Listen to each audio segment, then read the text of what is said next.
The law primarily refers to the first 5 books of Moses.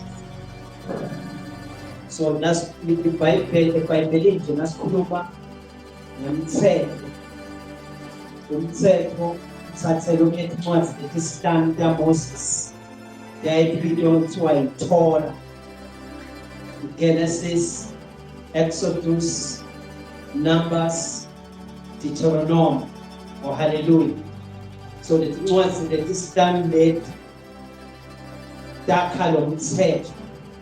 Ngamanye amagama, the old covenant system isuselwa kuleti incwadi lesihlanu kaMoses.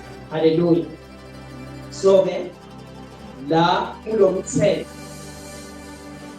la ekhathi lomthetho utholakala ema-commandments, utholakale ema-sacrifices, utholakale ema-rituals, nemasabathi, nemikhosi lethinte.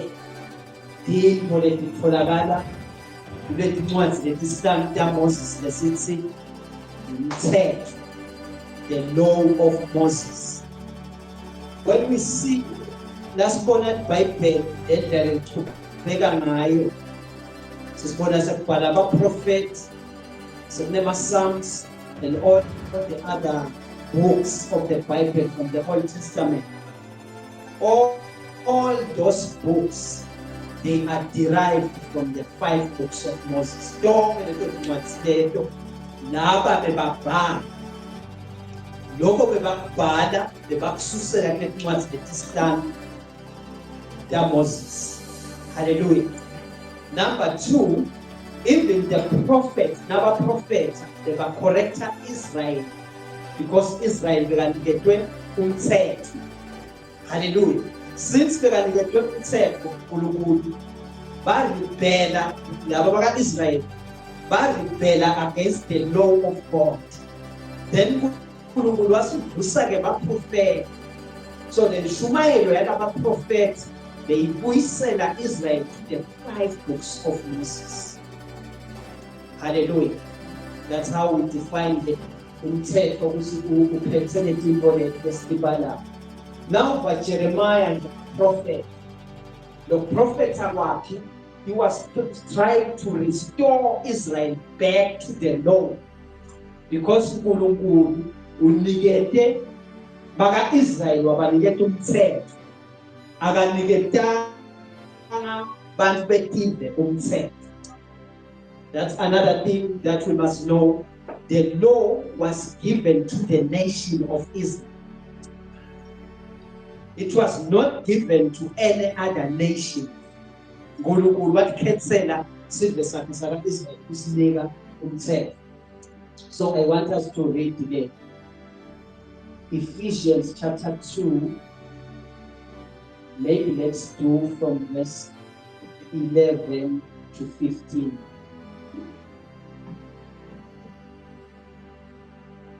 Is there anyone who can read for us?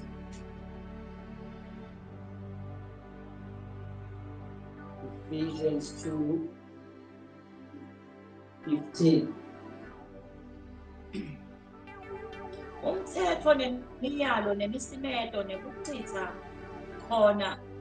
Umthetho nemiyalo nemisimeto wakuchitha khona ate udala kabusha labo lababili, uJuda newetile, babe ngumuntu munye. Okay, so my start from this thing.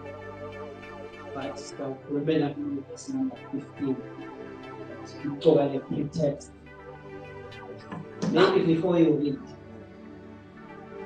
there is a certain way the prayer which is approaching umbhalo. So umbhalo asiyisesati which is pronouncing embhalweni, but we must allow lo mbhalo usitshele wona ingcikitsi yawo, because umbhalo contains its mind. Umbhalo unengcondvo yawo, unemcondvo wawo. So I must not come with my mind ngithe nengcondvo yami ngi-impose embhalweni. Umbhalo futhi number 2 unanami lokuthiwa yingcindezi noma i-context ukuthi kukhulunywa ngakho bekukhuluma bani bekwenteke before mina ngitawu-aplya lokubhala because nanguthatha njengalokhu njalo ngifuna uku-aplya kanti bowungakabhalelwa ucondziswe kimi nakuthiwa i-audience relevance. I-audience relevance isisita lokuthi sitobona Johane nakabhala ukhuluma ngani abekhuluma kwakwentenje. Amen. So let's read from this. Ngakho ke khumbulani mina betive ngekutalwa. Yes. EmaJuda lasoke enyameni ngentandla abenipita ngekuthi ningulabangakasoka. So when Paul nakakhuluma kanje athi emaJuda bekapita betive njengabantu labangakasoka. Leli gama lelithi kusoka noma ke circumcision uma simcheka deeper leli gama lelo likhuluma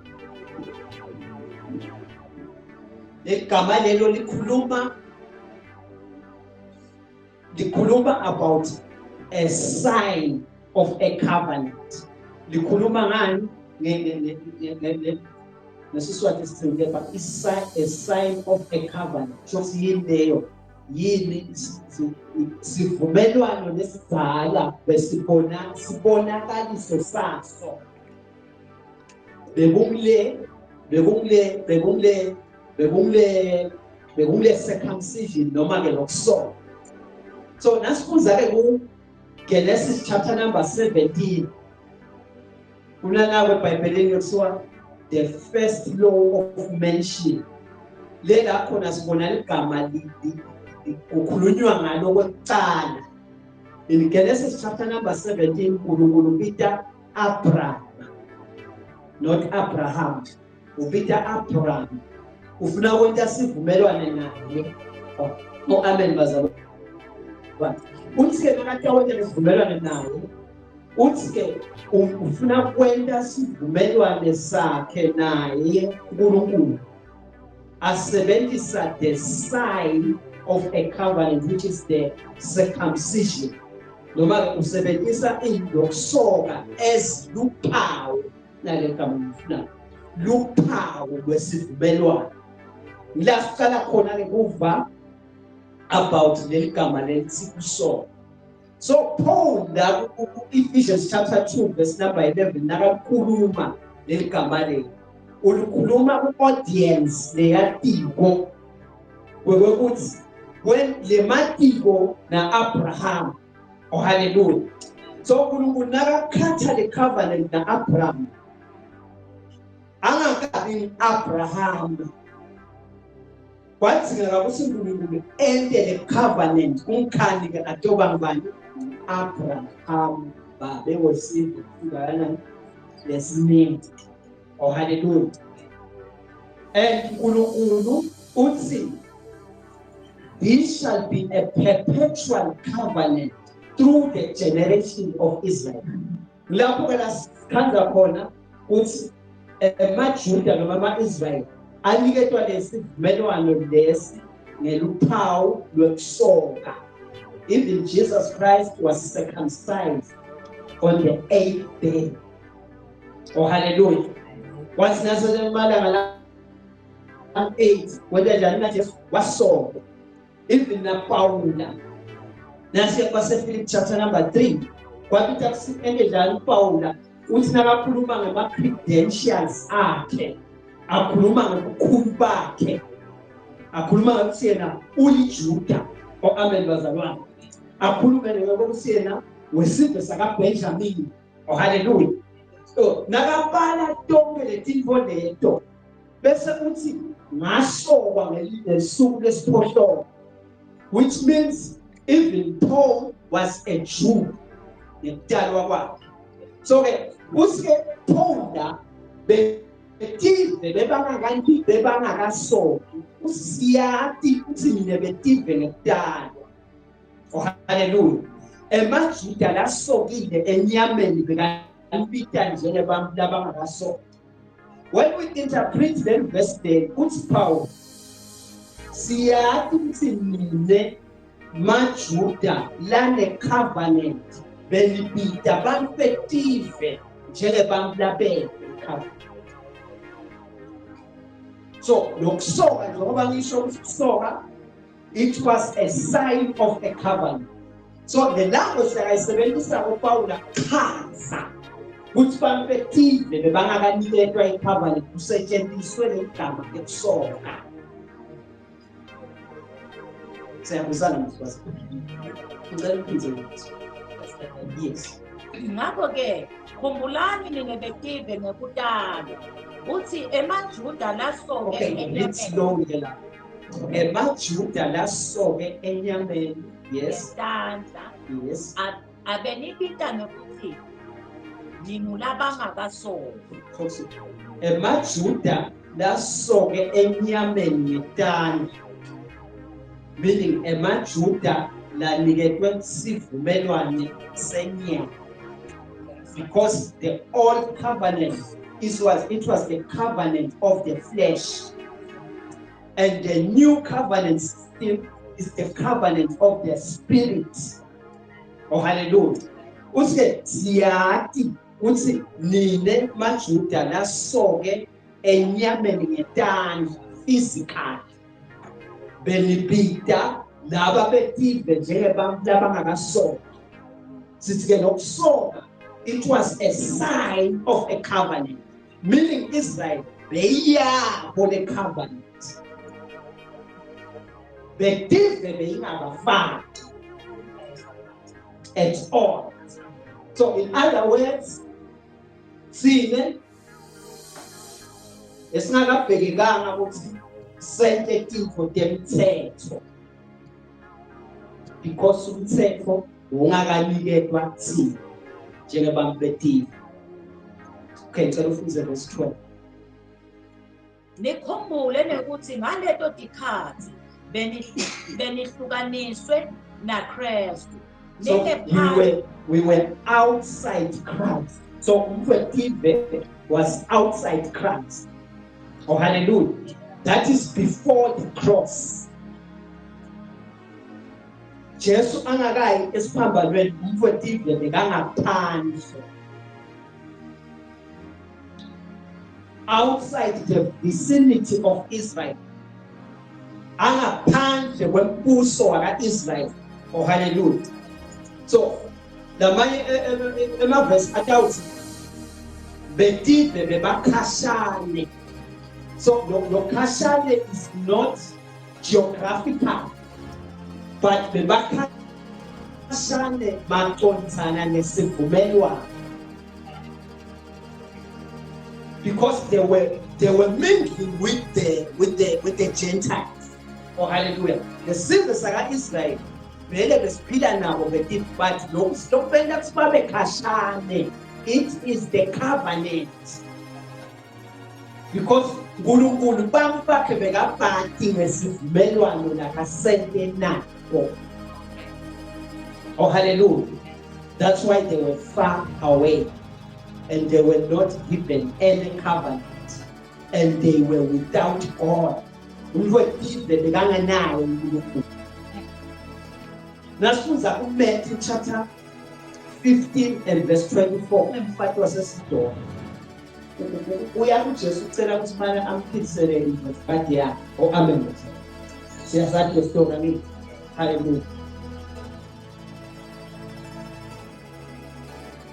Nasebantu ukuthi balokuphishana lomfati acela lokusito. Bathi bafundi bakhe uxosha. Bathi uxosha.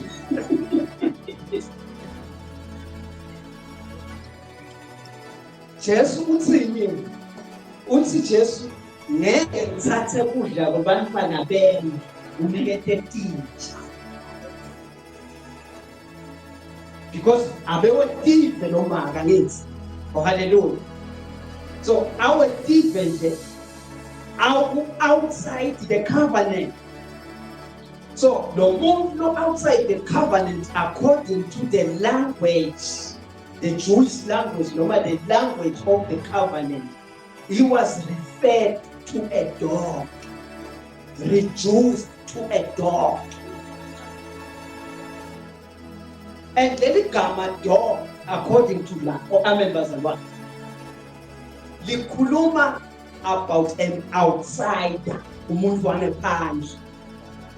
So you understand that was ukuthi inja is a domestic animal, but as much as inja is a domestic animal, it doesn't have a bedroom in one. Ide kamelo endlini ngakho. Oh hallelujah. Ihlala kuphi? Ihlala ngaphandle. That is how bedive bebakanjani bebantu bangaphandle. Amen. Okay, ngicela usale sibiza lo 15 because of time.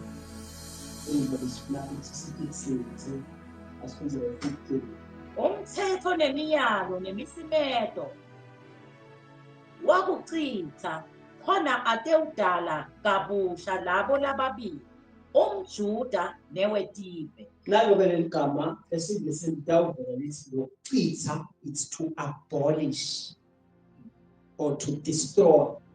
Jesu wenza kanjani na? Wawuchitha umthetho. Ngamanye amagama lo muntu wetibe bekangeke akhone ukungena ungakachitheki umthetho. Oh hallelujah. So kunemagama lamabili ngifuna siwanake, fulfilling and abolishing. Nasi yaku Matthew 5:17. Jesu uthi kutele utogcwalisa umthetho nebaprofeti, angithi. Hallelujah. So uze Jesu akhona wendani ukugcwalisa umthetho nebaprofeti, he must be born under that system. Babita abe mlote under the system of the law. Sibona kanjani ukuthi Jesu kwadalwa under the law? Nasi lapha kuLuka chapter 2 verse 21. Sitshelwa ngokudalwa kwakhe. Ngicela ufunze Luka 2:21. Sibe baningi nje abafunza stop hands. Ekupheleleni kwemalanga lasikhohlonga Abafunza kahle lo mama. Sorry. Ekupheleni kwemalanga lasikhohlonga. Yes. Umfana atele wasoka. Lo mfana lo sokwabo usokwa according to the ritual of the law. Usokwa ngokwesiko lomthetho. Lo mnyaka abuke lo Galatia 4:4. Yes. Umfana wasoka wasewethiwa libido kwathiwa nguJesu. Exactly. Usho ukuthini ke lo? Usitshela ukuthi Jesu wadalwa ngaphansi kwemthetho. Kuze atokhona ukugcwalisa lokushiwa kuMatthew 5:17. Angeke akwazi ukugcwalisa angakadalwa phansi kwabo. Wapita lokuthi adalwe under the law. Galatians 4:4. Wathi isikhathi sesifike ngalokuphelele. Exactly. uNkulunkulu wathumela indodana yakhe. Yes. Yakelwa umfana. Yes. Yakhula ingaphansi. Wakhula akuphi ngaphansi kwemthetho. Uzathola Khona ite bahlawuleka labo labangaphansi. okay, if I can ask from this class, who were under the law?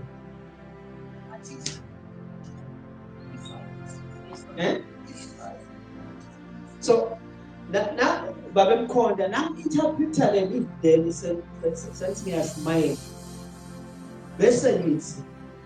Jesu wetela kuthile ngoba besingaphansi kwemthetho bese kushombile lo. Uyabona ukuthi lokho kusakusasina. Sekufomile manje wetela kuthile. Ngokumthetho yakho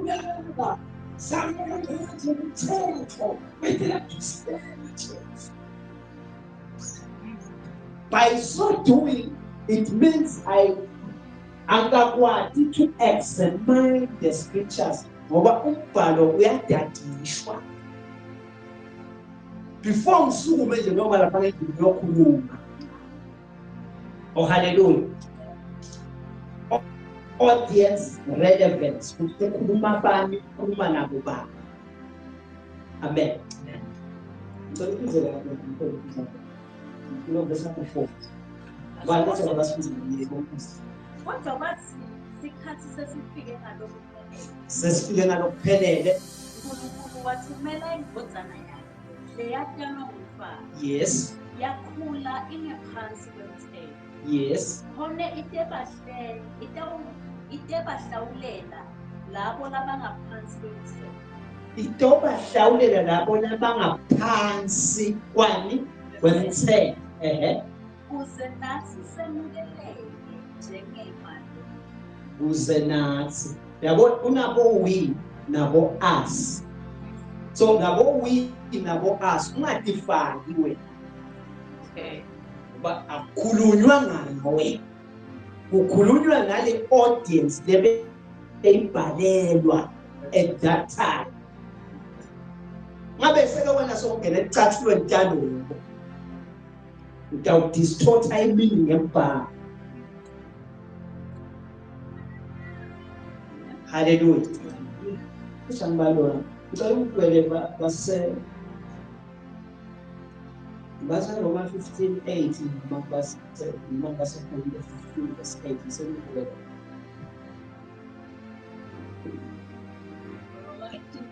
Yes. Ngilitshela ukuthi Kristu waba sisebenza Number. Waba yini? Sabo bani? Bobani bekusona. Amen. So he became a minister of the circumcision. So who were the people of the circumcision? The people of Abraham. The old covenant people. So Christ today kuze kuthi atokwathi solo ngiclear point the fulfillment atokwathi fulfilla in umthetho funa ende njani na adalwe ngaphansi komthetho. Oh hallelujah. Bese ushumayela laba bemthetho. He became a minister of the circumcision. Ubashumayelelani laba bemthetho? Ingoba laba bemthetho. Oh hallelujah. They rebelled against the law. Benjani laba bawufubuka umthetho waNkulunkulu. Yingakho Jesu nakeda first and foremost abethunyelwe to the heart of Israel. Yingakho nakabhala Paul athi first the Jews, second the Greek. Oh hallelujah. So nakabhala kanjalo Paul uzama lokuchaza ukuthi Kristu ipreface yakhe eqala bekubona. Hallelujah. So the fulfillment ifulfillwa komplotelo ngaphansi kwemthetho. Uzeke atokwa kwenta njani na uabolisha umthetho. Oh hallelujah. So Christ became the perfect obedience. Jesus lived a sinless life. 2 Corinthians 5:21. Waphinda impilo lengenaso sono. Oh hallelujah. Meeting every righteous demand of the Lord. So just wakwenza konke kwemthetho. Wakugcwalisa konke kwemthetho. Now verse number 18 lapha kuMatthew chapter 5. Kuthi kuthiwa lapha ngisho lichashada lemthetho Jesu wayikhulisa. Singakhipha nje isermon lokho nje nekwakho. Sibuka lamachashada labawakhethisiwe. Ngalinye ngalinye. Sitshelwa umbhalo Hallelujah. So la kule fulfillment we-abolishment. So Christ waba yi-ultimate sacrifice. His death on the cross served as the final and perfect sacrifice, ending the need for animal sacrifice. Because the old covenant system beyisebenza nge-animal sacrifice. Hallelujah. So the tilwane yinto lebekusetshenziswa kodwa imhlatshelo. So Kristu waba kulo mhlatshelo wa replace le tilwane. So sekude ukuthi mahlaba tilwane. Amen bazalwane. Sithi sifuna kusonzela ngini tilwane. Out. Hallelujah. Ngibeke ke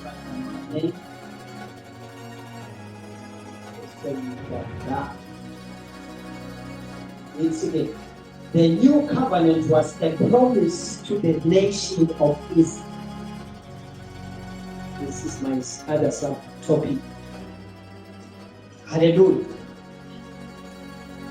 The new covenant was a promise to Israel. Hallelujah. Answer abantu baphile ku-old covenant system. Oh hallelujah. uNkulunkulu wabethembisa sivumelwano lesisha. Oh hallelujah. Ngalama emagama the promises laba bebathenjisiwe ulesive saka Israel hayi mine nawe. The thembiso nilaba beluhlanga lo be-all covenant system lebe bathenjiswe Messiah.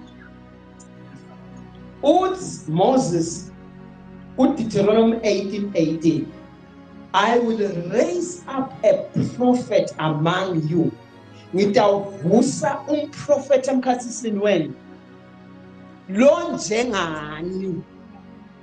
Oh hallelujah. Nguye lotawushumayela anibuyisele endzaweni yenu. Oh hallelujah. So nilaba ngemajuda bebathenjisiwe bathenjiswa a new covenant system. Ngiyathi usilayithe iflow phothi nesingenaphi o amen basithi. Sayidideka ukuthi singenaphi. Oh hallelujah. Ngicela sibuze Jeremiah 31. Jeremiah 31 verse 31 to 32. Lo muntu asibukela Jeremiah 32 verse 40. Sifuna ukubona the promise of the new covenant. Okay, Jeremiah 31 to 32. Bese bang Jeremiah 32 verse 40. Say Jeremiah 50 verse 5 and 6.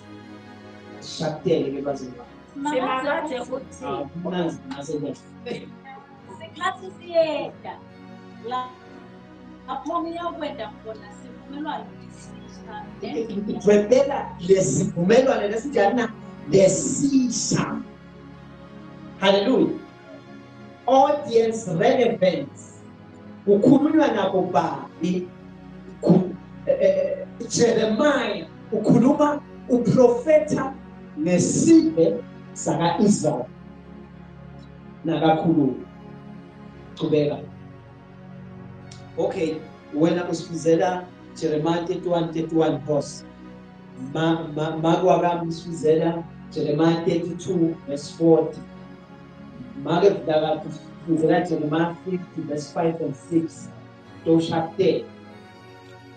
Sikhathi siyeda lapho ngiyakwenda khona sivumelwano lesisha. Yes. Nendlu yaka Israel. Neyaka Juda. Listen.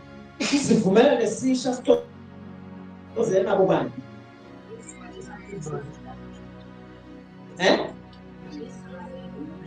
Israel na Juda. The question that yini bese sethiwa Israel na Juda. Ngito letimvo as a Bible teacher, kumele futhi ude ungakayi ukufika. Mase utsawa.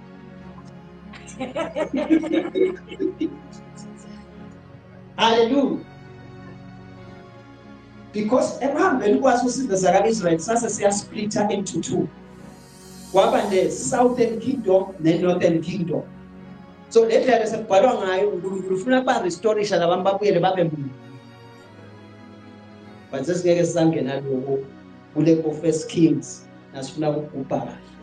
O-Abel bazalwane. From chapter number 12 uqhube buyele siyawubona ngalenye indaba. But sizama lokuchaza ukuthi why le tindunyalo bese split.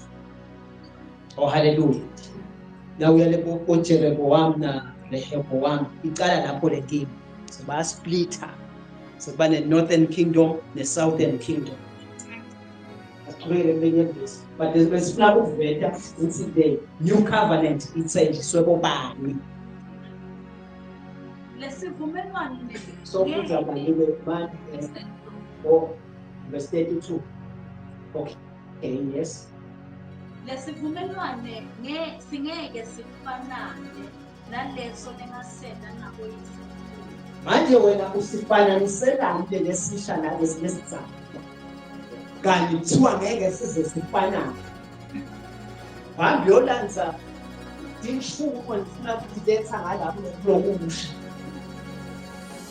Uyolanze mafutha lekulokuzalo wale etsela.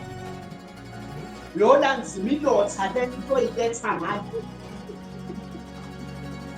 Kanti kuthiwa lesisha ngeke sifanane ngayo. Number 2, I will say that, but Jesus said, they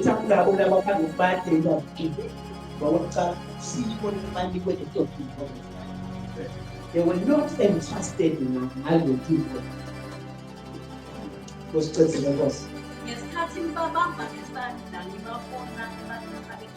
Yes.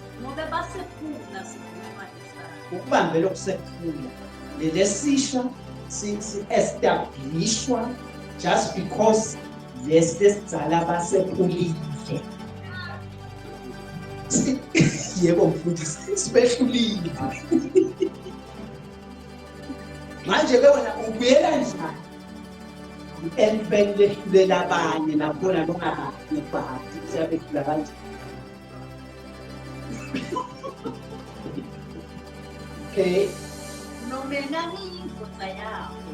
Ngiyimfutha kuko usho simanga. Amen. Ubaluleke 32.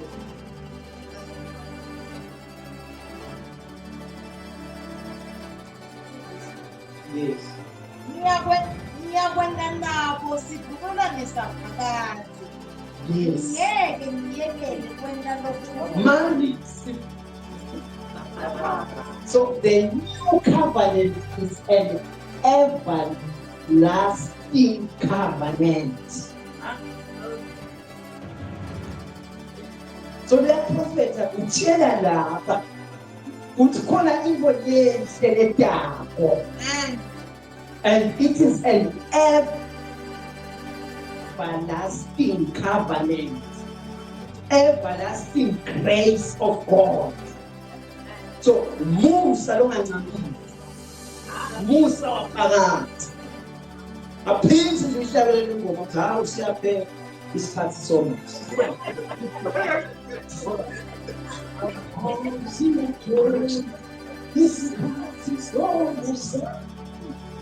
So we are here to correct even our songs, in our way, also our prayers. Yeah, siyathandwa ukuphela amen bashela. Siyathandwa nalokho lokudala. Khona lokudala. Okuyimphela so close. Sekunjanjani? Okay, Mama. 32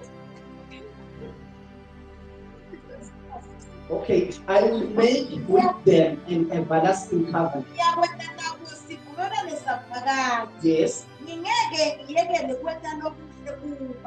lama promises lawo, yes, Nabo ngibafake umoya wokungesaba. yes, Khona bangayophindze bahlubuke kimi. exactly. Jeremiah 50 verse 5 and 6, bayawubuta indlela leya esiyona yes, emapombo abo bawabhekise khona exactly. bayawuta batekibophelela bona makazi. Okay, the place called Zion is found in Christ. Oh, hallelujah. And the place called Zion is an immaterial place. It's not a physical place. Oh, hallelujah. Hebrews, we have come. Oh, hallelujah. Sesifikile kule ntsaba lengaphathwa ngetandla. Ayifanani nale ntsaba leya lenebumnyama lokusigayegaya.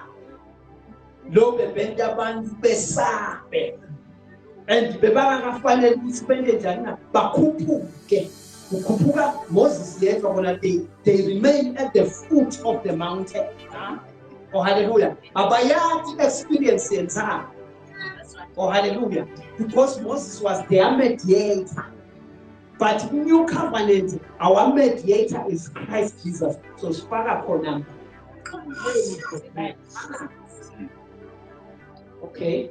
Because I'm seeing. Yes. Batekibophelela bona kusiphakathi Yes. lesivumelwano saphakathi lesingeke siphinde sikhohlakala. Everlasting covenant. King James puts it perpetual covenant. Lesivumelwano lesi sami saphakathi. Nasesiyathile sibantu be-new covenant. Sisho ukuthi sibantu be-covenant lengapheli. Sitawufa sihambe batalwe labanye bayikhanze for ikhona. Uyabangenisa labantu. Hallelujah. So lozama lokuprova ukuthi wakunikwe tobani i-new covenant angithi. Wethenjiswe bobani asisekuhle chapter 9 verse number 4. And Romans 9:4, sorry. That's Romans 9 verse 4.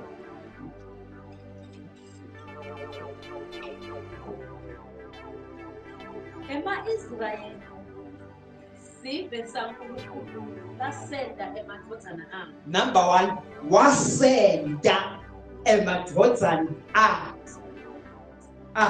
Oh, hallelujah. He made them to be his sons. Oh, hallelujah. So esingisini kunale gama lethi adoption. Oh, hallelujah. Nalikhulunywa leli gama lelo lidonswa le Exodus chapter number 4 verse number 22. Lapho uNkulunkulu abida Israel. Israel is my firstborn child. Exodus 4:22. Uthi uNkulunkulu ngemlomo waMoses atshela Faro ngemlomo waMoses uthi khulula labantu because Israel is my firstborn. Oh, hallelujah. So le gama la-76 ePawula le-adoption ngisalibona icala kuvela ku-new covenant. Kahle kahle Paul u-interpreta lokho. Okay, maybe asisifuze Exodus 4:22. Ubakhulumana uFaro uthi simakade uthi Israeli litukulo lami. Litukulo. Oh, hallelujah. The firstborn. Utshele Faro ukuthi Israel yini litukulo lami. Hallelujah. So okay, sisihle kaloko Romans 9:4. Again. So number 1, the adoption. Hallelujah. Baniketwe sibabe yini emadvodzana. Number 2, uzama. Wawanika sabelo ebukhosini bayo. Number 2, sabelo ebukhosini babo, which is the glory. Oh, hallelujah. And in the Old Testament we understand na kukhulunywa nge-glory, kukhulunywa ngale Shekinah glory. So lolu hlobo lwalenkazimulo ya-Old Testament bekuyinkazimulo ledlulayo, the passing glory. Israel bekahlala emathendeni lamkhona. Oh hallelujah. Bese sekuba nale lifu lenkazimulo yaNkulunkulu lihlale la kulethemba. Lasuka le lifu bathutha inkontonkonto tabo bayahamba. Ingakho bebaniketwe inkonzo yemaLevi nebapristi. La maLevi abutha leti inkontonkonto yokukanekiswa phambili. Oh hallelujah. That is the Shekinah glory. So banikete uNkulunkulu babaniketa sabelo ebukhosini bakhe, which is his glory. Oh hallelujah. So khuluma ngaloko wena kakhuluma about the sabelo ebukhosini bakhe. That is number 2. Number 3, watenda na ndivumelwano. yeba. Number 3, watenda nabo in the sivumelwano noma ti, which means it's the old covenant and the new covenant. Wakwenda naso lesizwe. Hallelujah. Siqhubeke. Wawanika umthetho. Number 3, wabanika umthetho. Wanika bobani? Wanika sipho. Okay. Balabanye bese basikwatela. Sine nawo somthetho bangani. Hallelujah. Uncane la. Siqhubeke. Nendlela lengiyo yekukhoda ethembeni. The worship ethembeni baniketwa ngendlela kodwa ethembeni koba laba kumthetho. Hallelujah. Wabapha netethembini. Angisabona ngesithembiso tapwa ubani. Jesu bekasethembiso kulaba baka-Israyeli. Hayi kimi nawe. Hallelujah.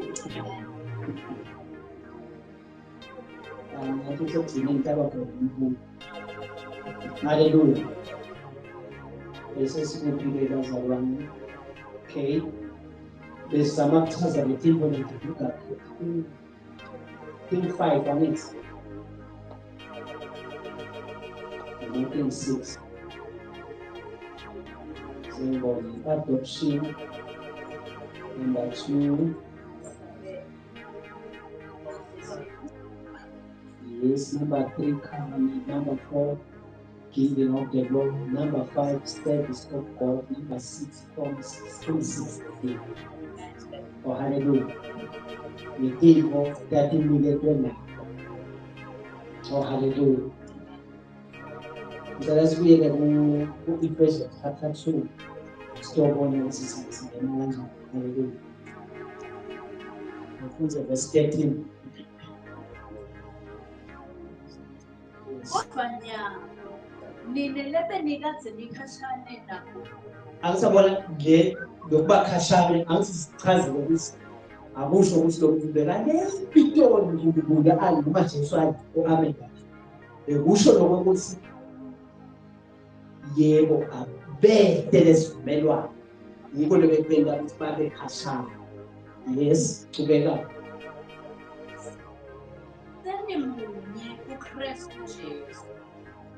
Senisonzelwe ngengadi yaJesu. So sineke singene ngale ngadi, sisonzelwe ngani ngengadi yaJesu nokufa kwakhe esiphambanweni ente ili lesithi redemption angithi. So nakahlenga laba at the same time nafaka nani. Oh hallelujah. So nakasifa nakulokuye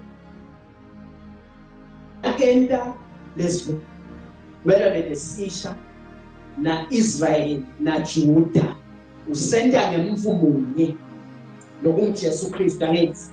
Amen. So sine nawe sithe sivumelwana nawe. kude mina nawe lesivumelene ngako na. Oh hallelujah.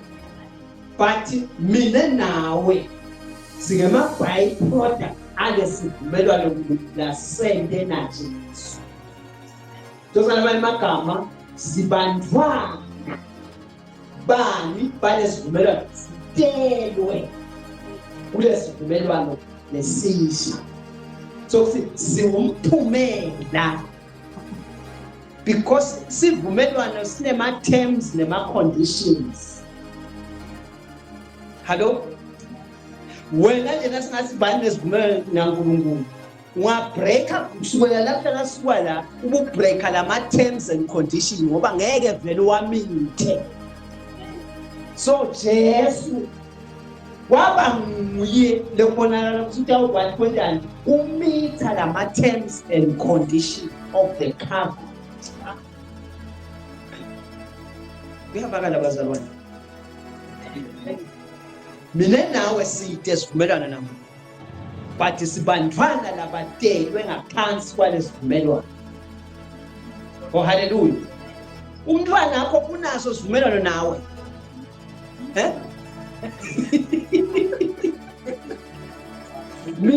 Mina sivumelwano nalamsibelele namlanzinisi. Nenda sivumelwano. So lo mntwana lesimdele uyiyena umphumela wale sivumelwano lesendena nalanzinisi. Oh hallelujah. Sinele sixoxa kona kanzisa ukuthi lo mfana utawukhava ngeshela kanjani. Utawukhula kanjani. Oh hallelujah. Oh hallelujah. Ngoba utelwe watalwa ngaphansi kwale sivumelwano. So baza sitelwe. Oh hallelujah. We are born of God. Oh hallelujah. Not through flesh and blood. Uthi abakadalwa ngenyama nangengadi kodwa badelwe nguNkulunkulu. Sitelwe. And we are not born again. We are born of God. Because to be born, nakakhuluma Jesu akhuluma na Nicodemus. Oh hallelujah. Nicodemus was a priest. Oh hallelujah. Bakhuluma na Jesu uthi Jesu ngeke wende ungene embusweni kaNkulunkulu unless you are born again. Because Jesu besikakhuluma about the new covenant system. Okay. So Nicodemus was first born under the law system. Ingakho bekadinga to be born again to the new covenant. But sesithethe lo sizathi born again. And to be born again, the old covenant system, they were supposed to be born because they were born under the law. So they were supposed to be born again under the new covenant system. See, then we are just born of God. Hallelujah.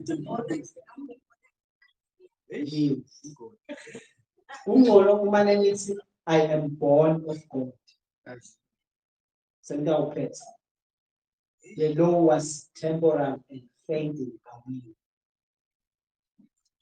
Faith was temporal and fading away. So see, the gift of the pillar God. And so what pay lang? And what pay? Oh, amen. Okay, my sister, Hebrews 8:13. Hebrews 7, verse 18 and 19. Mark Darati, Hebrews 10:9.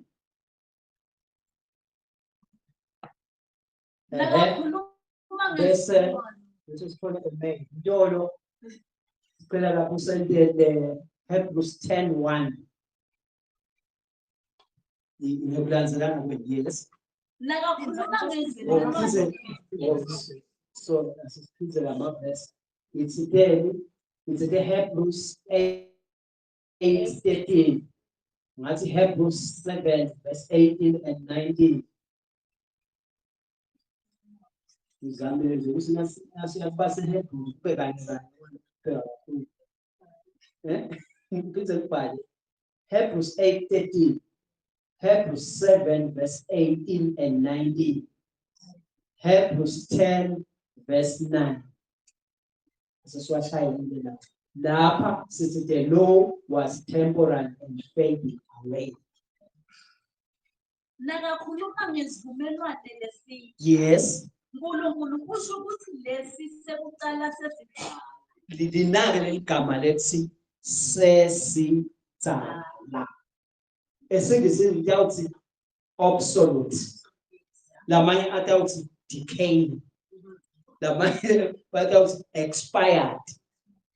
Awusabona ungena supermarket. Angathi uyabuka ama-expiry date. Kaze bayogathi lama 1 kg abhanqe nga2 bathi wathenga nga35 rand. Kanti expiry date kusasa. Kuthiwa the law was becoming obsolete, decaying and expired at that time. So nyalo sokusekude ngayo nje that's kude nyalo amen bazalwane ngoba info lepolide amen bazalwane gcine kuphelela lo mfunzelwane nyamalele nje complete nebantu bemthetho labaluva imfunze ngale ndlela baphuma kuyo.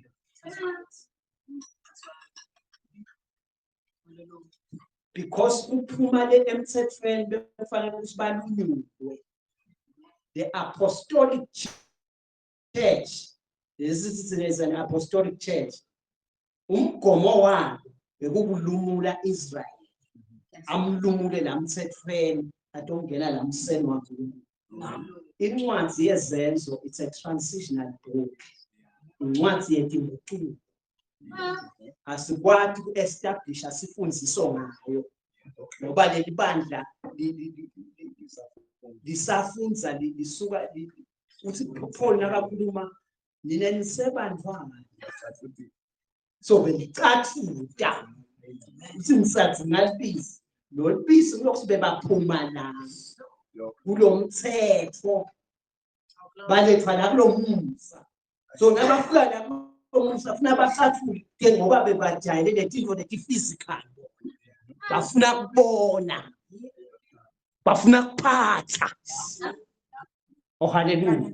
Bafuna kubona uthungisa kwemfuthi iconza straight yakubhabe. Hayi no senisikhonta ibhaba. Iconzila ayikahlala.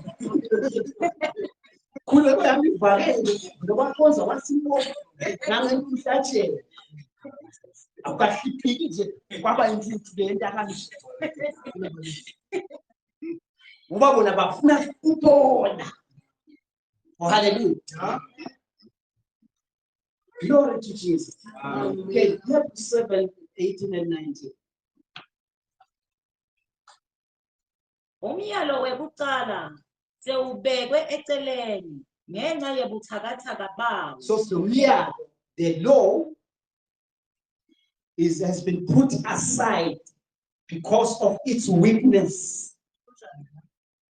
Buthakathaka bawo bowuyikho umthetho. That's why Jesus had to abolish the law because the law was weak and useless. The Maya version that the law was useless. So let's put the thing for the useless in the new covenant. Send down, but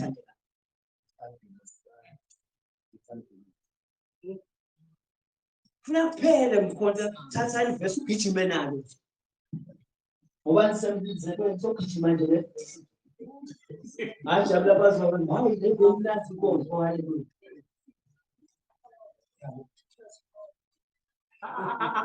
asivumele nombhalo utshele thine stoward ukuthi inhloso yaNkulunkulu ithi Okay, ngibeka mase kuphazamisa. ngenxa yebuthakathaka bawo So they were telling. nekungabi nelusito kwawo. Ha! Not beneficial.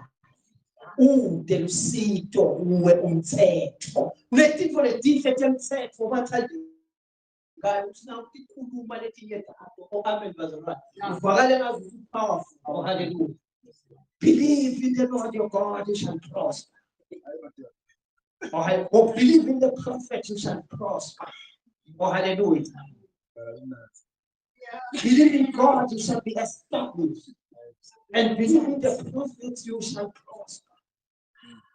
The one who received the prophet in the name of a prophet shall receive the reward of the prophet. Unganabi ukuthi bekhulunywa nini lo ngo. Bekhulunywa nabubani. Ngidonsele ngifuna ngiye nabo la ngoba powerful ngabo.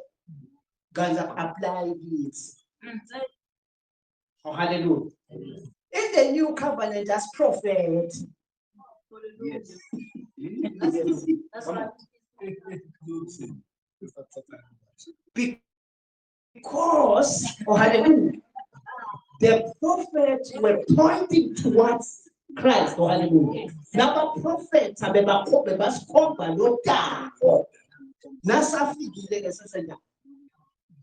because the promise has been fulfilled.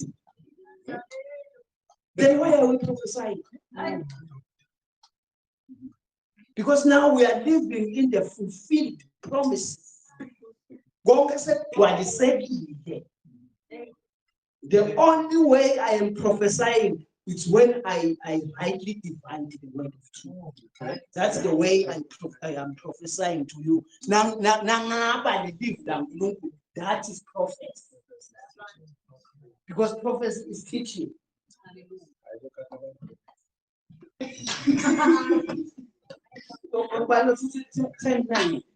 10:9. Wase uphinde uthi naku ngilapha Yes.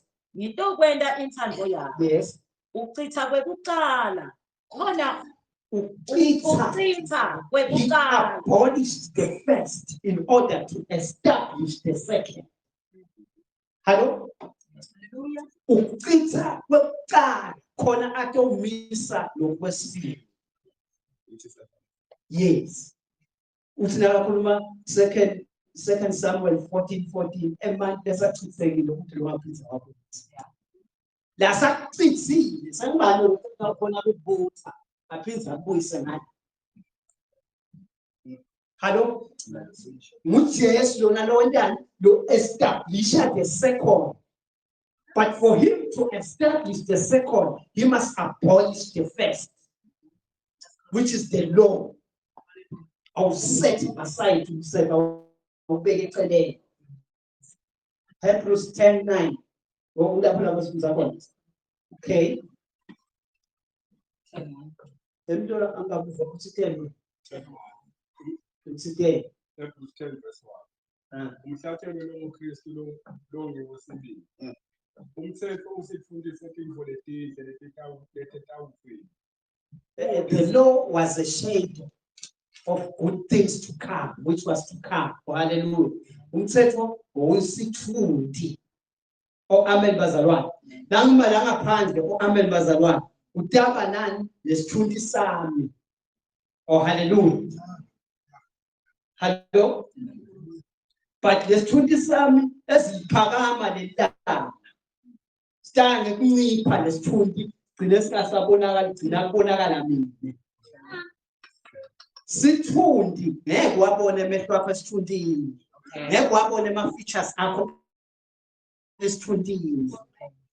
So Christ was in the shadows. Oh hallelujah. But for us to reveal Christ in the shadows, we must be in Christ.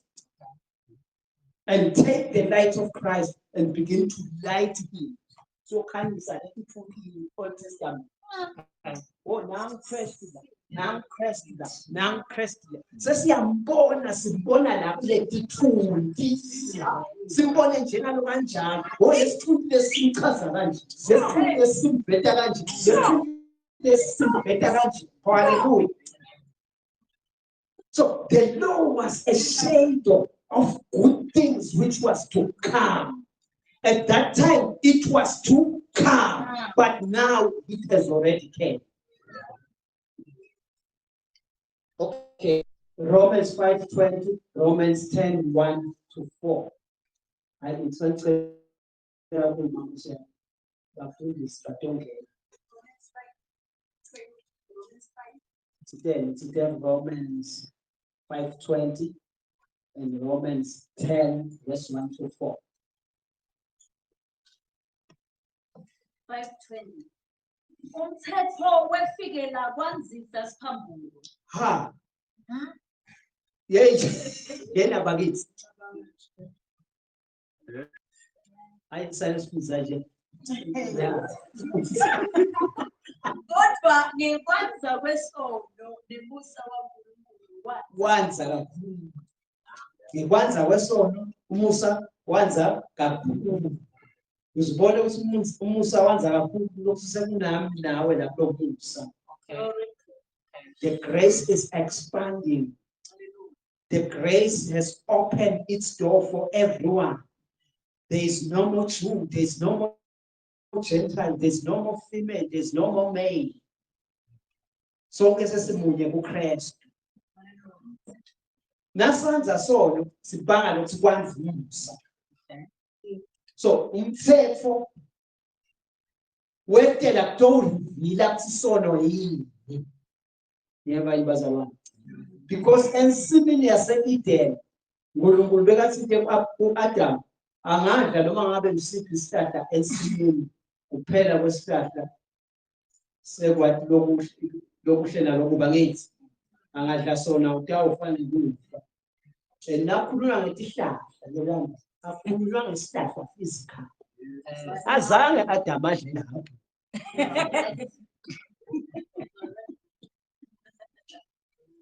Jesus Christ of Nazareth. Amen. So, ngoba bebamiyalile kusakasudla kulesihlahla, but yena wa-violator lo miyalo. Kwenza njani? Wadla. So, lesihlahla sekwati lokuhle nalokubi besi-represented the law.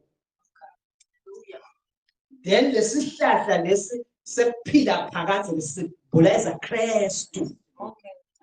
Oh, hallelujah. So, nakadla kulesihlahla sekwathi lokuhle nalokubi bekafaka the whole of Israel to the law system. Lo Adam. Oh, hallelujah. Because the Bible, it speaks about fellowship. It speaks about doctrine. Budlelwane. Uthi ningaba nebudlelwane nalo, but ngaphandle kwani. Oh, amen. So the hlahla bethi representa bantu. But it is the sasa ngathi bekuthi hlahla mbamba literal. This is isihlahla si. Lala si. Some okay. Romans 5:20. Asiye ku Romans 10:1-4. Saying Bazalwa, ifiso sempilo yami nemthandazo wami kuNkulunkulu nebaka Israyeli ukuthi bamane basizwe. yes. Ngiyabafakazela ukuthi banesisekelo lokukhulu kodwa ayikho ebulatini kahle leqiniso. Ngicela ujwayele. Ayikho ebulatini kahle.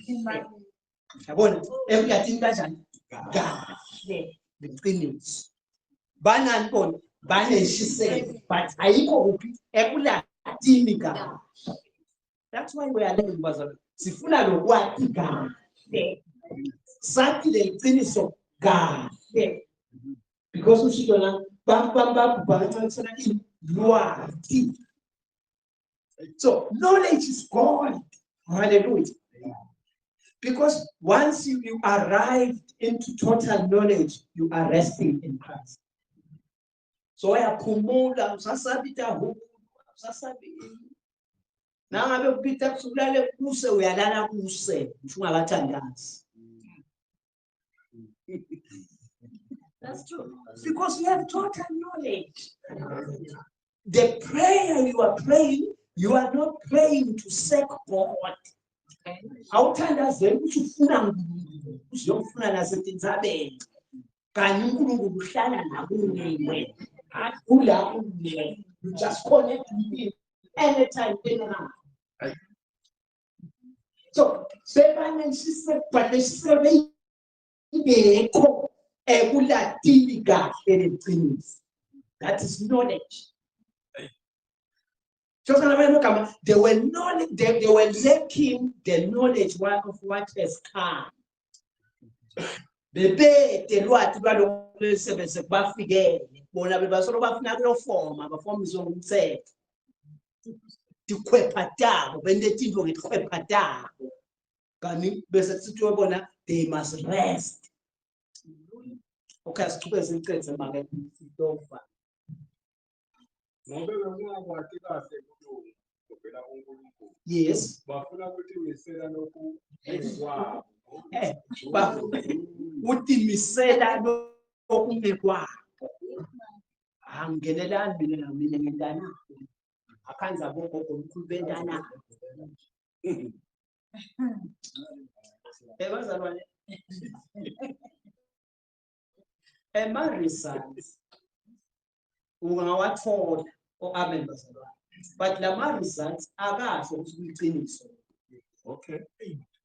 As much as results enenjani approve. Okay. Oh hallelujah. As much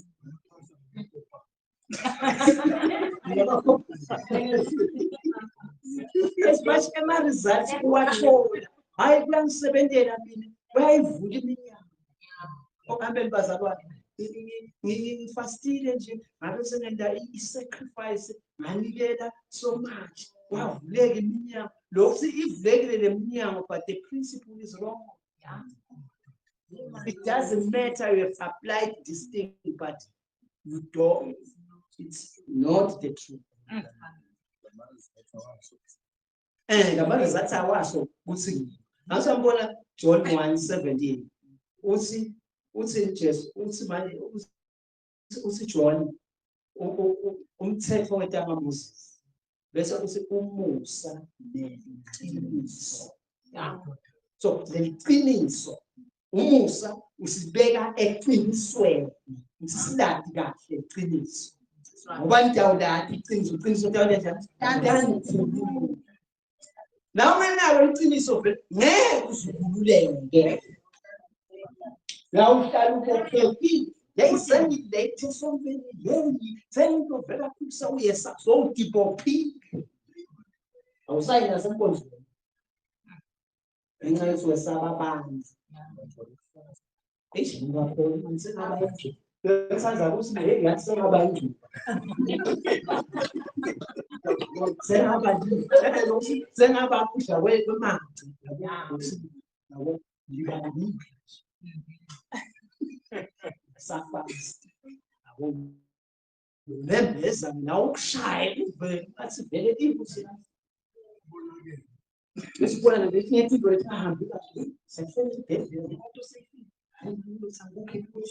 I will also put Jaya. No. Let us